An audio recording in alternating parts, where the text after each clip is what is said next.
שנוציא מחבלים להורג כמה שיותר.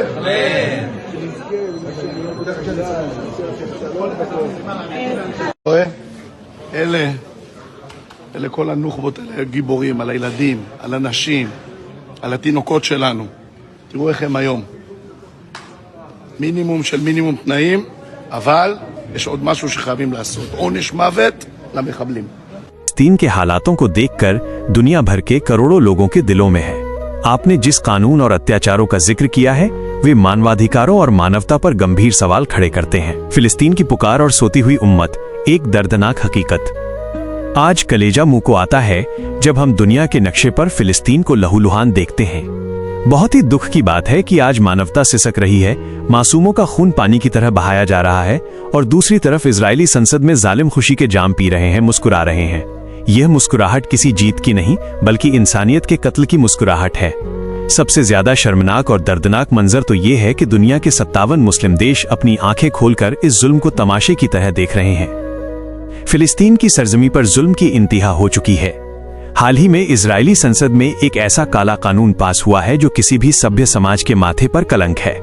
बताया जा रहा है कि जेलों में बंद हजारों फिलिस्तीनियों को, जिनमें हजारों की संख्या में बेगुनाह औरतें, मासूम बच्चे और लाचार बुजुर्ग शामिल हैं, अब बिना किसी अदालती कार्रवाई के, बिना किसी वकील या दलील के महज 90 दिनों के अंदर फांसी पर लटकाने की तैयारी है। कहां गए वो लोग जो इंटरनेशनल लॉ और मानवाधिकारों की बड़ी बड़ी बातें करते थे? आज इस इजरायली सत्ता के सामने हर अंतर्राष्ट्रीय कानून धरा का धरा रह गया है। न्याय की बात करने वाली संस्थाएं आज गूंगी और बहरी बन चुकी हैं। जरा कल्पना कीजिए उन कैदियों की हालत जिन्हें जेलों में जानवरों से भी बदतर रखा जा रहा है। खबरें रूह कंपा देने वाली हैं। कैदियों के सिर पर घंटों तक एयर कंडीशनर की बर्फीली हवा छोड़कर उन्हें ठंड से तड़पाया जा रहा है। मानवता को शर्मसार करते हुए कितनों को तो जिंदा जेसीबी मशीनों के नीचे रौंद दिया गया, कितनों को भारी भरकम टैंकों के नीचे कुचल दिया गया। किसी की हड्डियां तोड़ दी गईं, तो किसी को हाथ पांव बांधकर भूखा प्यासा मरने के लिए छोड़ दिया गया। और अब इस नए कानून के जरिए एक एक करके उन्हें फांसी के फंदे पर लटकाने की साजिश रची जा रही है। क्या यही है वो सभ्य दुनिया जिसका हम हिस्सा हैं? जब इजरायली फौज हमारी माँ बहनों और जवान बेटियों को गिरफ्तार करके ले जाती है तो क्या कोई सोच सकता है कि उनके साथ वहां क्या सुलूक होता होगा?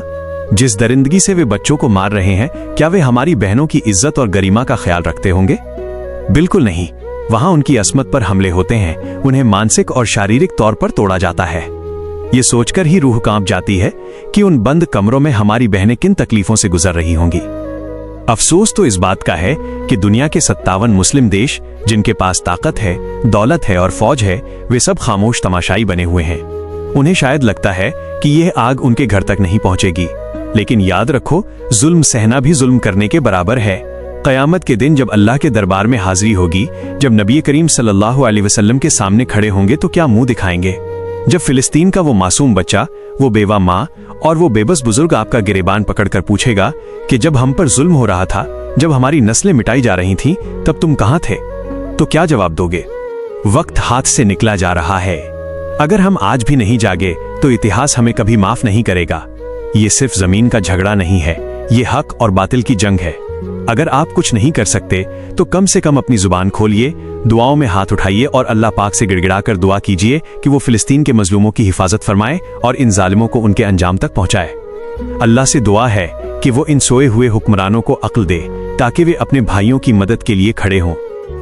सब्र करो ए फिलिस्तीन के जांबाज मुजाहिदों, ये दुनिया की जिंदगी चंद दिनों की है, असली फैसला तो क़यामत के रोज होगा। उस दिन जालिम को छुपने की जगह नहीं मिलेगी और हर कतरे का हिसाब होगा। अगर आपके दिल में भी फिलिस्तीन के लिए जरा सी मोहब्बत बाकी है तो इस आवाज को बुलंद कीजिए, इसे हर इंसान तक पहुंचाइए ताकि दुनिया को पता चले कि हम सोए जरूर हैं लेकिन मरे नहीं हैं।